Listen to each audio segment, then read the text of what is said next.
பிரியமானவர்களே, அன்பர் இயேசுவின் நாமத்தில் வாழ்த்துக்கள். பிரியமானவர்களே, சந்தோஷமா இருப்பீங்கன்னு நிச்சயமாய் நம்புகிறேன்.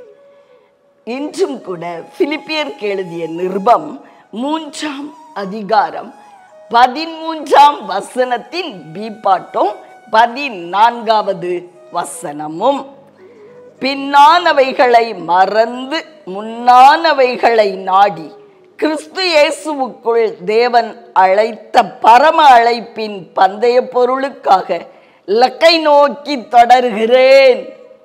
பாருங்க, நமக்காக நம்ம எல்லாரும் சென்று அடைய வேண்டிய ஒரு வெற்றியின் இலக்கை நம்ம அப்பா நமக்காக வைத்திருக்கிறாராம்.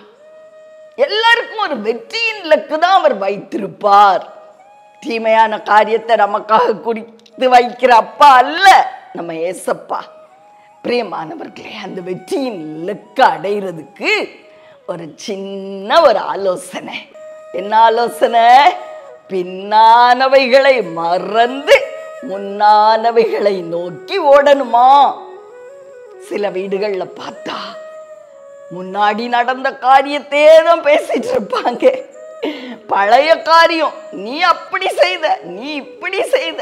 கணவன் மனைவியை சொல்லுவாரு, மனைவி கணவனை சொல்லுவாங்க, நீர் தான் எல்லாம் குடிச்சு அழிச்சீர். அவர் திருந்தி கிறிஸ்துக்குள்ள வந்து 2 வருஷம் ஆயிருக்கும், ஆனாலும் பழைய கதையை சொல்லிட்டு இருப்பாங்க. பிரியமானவர்களே, பின்னான கதைகளை நம்ம பேசிட்டே இருந்தோம்னா முன்னேறி செல்லவே முடியாது. அப்பா நமக்காக வைத்திருக்கிற அந்த இலக்கை நாம் சென்று அடைய முடியாது. பிரியமானவர்களே, அப்படி ஸ்டக் ஆயிரும். பின்னான காரியங்களை பேசுறது ஒரு தடைக்கல் மாதிரி நிற்கும் நமக்கு முன்னாடி. ஆதலால் ஒரு காலமும் பழைய காரியங்களை, நடந்து முடிந்த தோல்வியான காரியங்கள், ஒருவேளை அறியாமையினால உங்க கணவனோ உங்க மனைவியோ விழுந்திருக்கலாம், அந்த காரியங்களை பேசிட்டே இருக்காதீங்க. பிரியமானவர்களே, ஒரு ஸ்டெப்பு கூட முன்னாடி போக முடியாது. பிசாசினுடைய ஃபர்ஸ்ட் கிளாஸ் தந்திரம் அதுதான். ஆதலால் நம்ம என்ன செய்யணும்? முன்னாடி வைக்கப்பட்டிருக்கிற அந்த வெற்றியின் இலக்கை நோக்கி ஓடணும். பின்னாடி திரும்பி பார்க்கவே பார்க்காதீங்கன்னு சொல்லி பவுலடிகளார் அழகான ஒரு ஆலோசனையை நமக்கு கொடுக்கிறார். பிரியமானவர்களே, நாமும் கூட முன்னோக்கி ஓடுவோமா?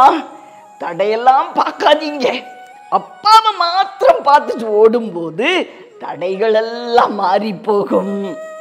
ஆதலால் உங்களுக்காக ஜெபிக்கட்டுமா? பிரியமானவர்களே, அன்பின் பரலோக தகப்பனே, அருமையான நல்ல ரட்சகநாதா, ஆவியானவரே, அன்பான தெய்வமே, அப்பா, பழைய காரியங்களையே பேசி பேசி எங்களுடைய வாழ்நாட்களை நாங்கள் வீணாக்காதபடி எங்கள் அருமை தகப்பன் எங்களுக்காக ஆயத்தப்படுத்தி வைத்திருக்கிற நன்மையான ஈவுகளை பெற்று கொள்ளத்தக்க ஒரு ஓட்டம், வெற்றியுள்ள ஓட்டத்தை ஓடி ஐயா உம்மை மாத்திரம் நோக்கி பார்த்து ஓட எங்களுக்கு அனுகிரகம் செய்யும்.